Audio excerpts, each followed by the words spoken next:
Hey guys, it's Fultoncards here, live and direct from Brooklyn, New York, and I have a bunch of breaks to do over the next little while, including the 2018-19 OPC, and you can see here I have the 2008-9 OPC update, which is Stammer's rookie year. But one thing I wanted to do is give you guys a little bit of introduction as to who I is. I'm Fultoncards, and I focus mostly on old school breaks, vintage breaks, retro breaks. I feel now people focus on all these high-end products that price people out, and I like to give a description of some of the older retail and hobby boxes that are available for a decent price that don't price people out. The other thing I do is I focus a lot on the actual statistics of the cards and the odds of the cards. I think a lot of people do breaks, but they generally are more likely to upload the breaks where they're successful as opposed to the ones where for $150 they got nothing. So I tend to give a description of the texture of the breaks with regard to the odds and so on. I don't advertise much. I am not on Instagram. I don't have many likes or subscribers and so on. But I just thought I'd give you a little bit of introduction as to who I am and how I approach the hobby. And I really believe that it's still for kids and it's still for people who have sort of shallower pockets. I think a lot of people focus on the game used and the SP Authentic and the Cup and so on, but not everybody has a deep bank account. So to give you an example of some of the stuff that I'll be looking at over the next little while, there's some old school products here. I have this classic 1993 hockey draft, so that's kind of interesting. It's a hefty box and it has quite a lot of stuff, and including an Alexandre Daigle, who was all the rage at the time, although he didn't really deliver. I have a 2008-2009 Upper Deck Series 2 retail box, which was only about 30 bucks, something of that nature.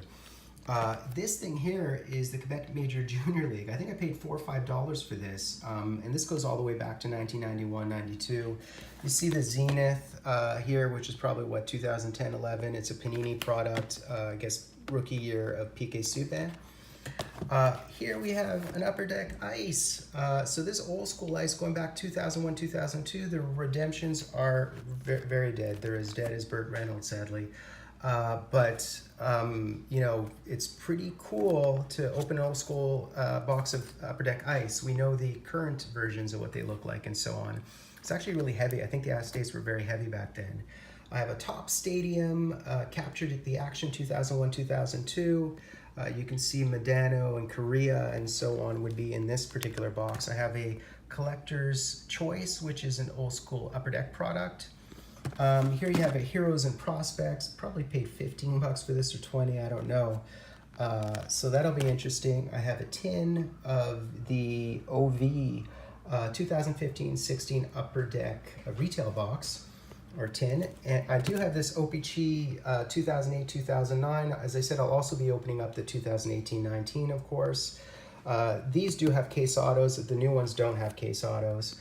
I have a 2005 Pacific Hockey, 2 authentic game worns in there, so that's not bad for whatever I paid for that, probably bargain basement. I have a Be A Player. These are just caked with autos. So this from 2006-07.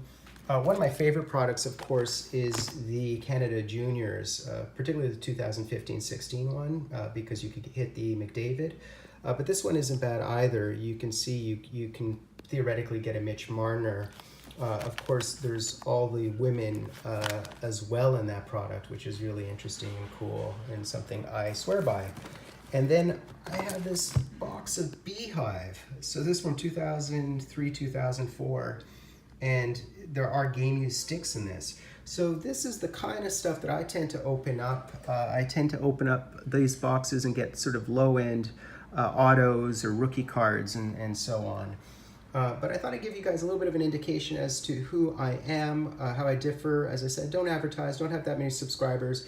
But if you'd like to see these breaks, do subscribe, and I'll do these over the next couple of weeks. And I happen to be a guy called Fultoncards, live and direct from a place called Brooklyn, New York.